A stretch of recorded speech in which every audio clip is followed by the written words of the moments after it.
వైఎస్ఆర్ ఆ పేరు వినగానే అందరికీ కూడా ఒక ప్రేమ, ఒక ఆప్యాయతతో కూడిన ఒక పరిపాలనా విధానం గుర్తొస్తుంది.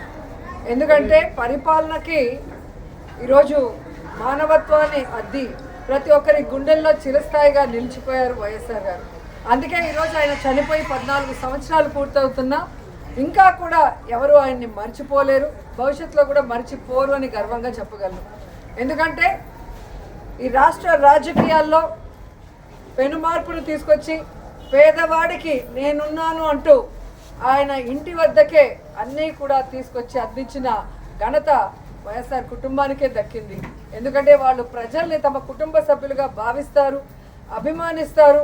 వారికి ఏదైనా అయితే అది తమకైనట్టుగా తల్లడిల్లిపోతారు. కాబట్టే ఆ కుటుంబం అంటే అందరికీ కూడా మక్కువ.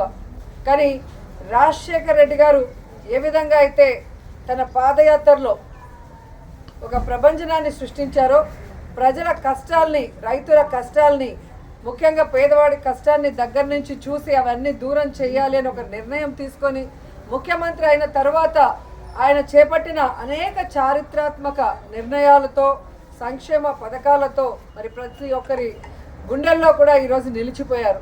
ఈరోజు హాస్పిటల్లో మరి సేవా కార్యక్రమాలు చేయడం జరుగుతుంది వైఎస్ఆర్ గారి జయంతి సందర్భంగా.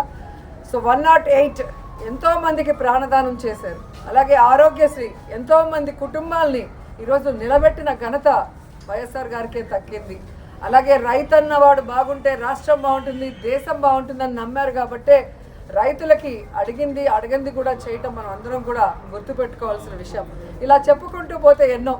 అందుకే వైఎస్ఆర్ అంటే ఒక బ్రాండ్, ఆయన ఒక లెజెండ్. సో రాజశేఖర్ రెడ్డి గారు మనకి కనిపించకుండా పోయిన తర్వాత అందరూ కూడా తల్లడిల్లిపోయాం. రాజన్న రాజ్యం లేకుండా ఎలా బ్రతకాలి, రాజన్న లేకుండా మనం ఎలా ముందుకు సాగాలి అని ఎంతోమంది భయభ్రాంతులకి, అలాగే బాధ తప్త హృదయంతో చాలామంది ప్రాణాలు కూడా విడవటం మనం అందరం కూడా చూసాం.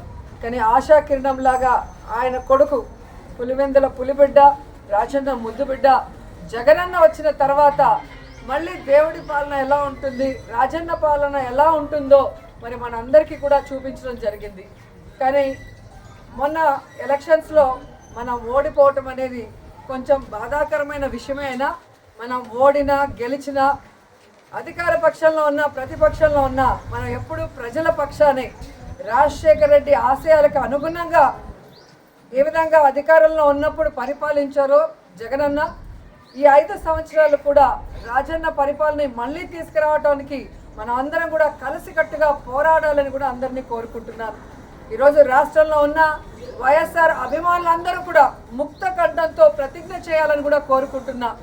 రాజన్న పాలన మళ్ళీ రావాలి, రాజన్న బిడ్డ మళ్ళీ ముఖ్యమంత్రి అవ్వాలి, మళ్ళీ పేదవాళ్ళ ప్రజల మొహాల్లో చిరునవ్వు రావాలి, వాళ్ళ కష్టాలు దూరం అయ్యే విధంగా మనం అందరం కలిసికట్టుగా పనిచేయాలని కోరుకుంటూ ఈరోజు వైఎస్ఆర్ గారి జయంతి సందర్భంగా ఆయన విగ్రహానికి పూలమాల వేసి ఇక్కడ సేవా కార్యక్రమాలకి అందరూ కూడా వచ్చిన ప్రతి ఒక్కరికి పేరు పేరున కృతజ్ఞతలు తెలియజేసుకుంటున్నాను. జోహార్ వైఎస్ఆర్.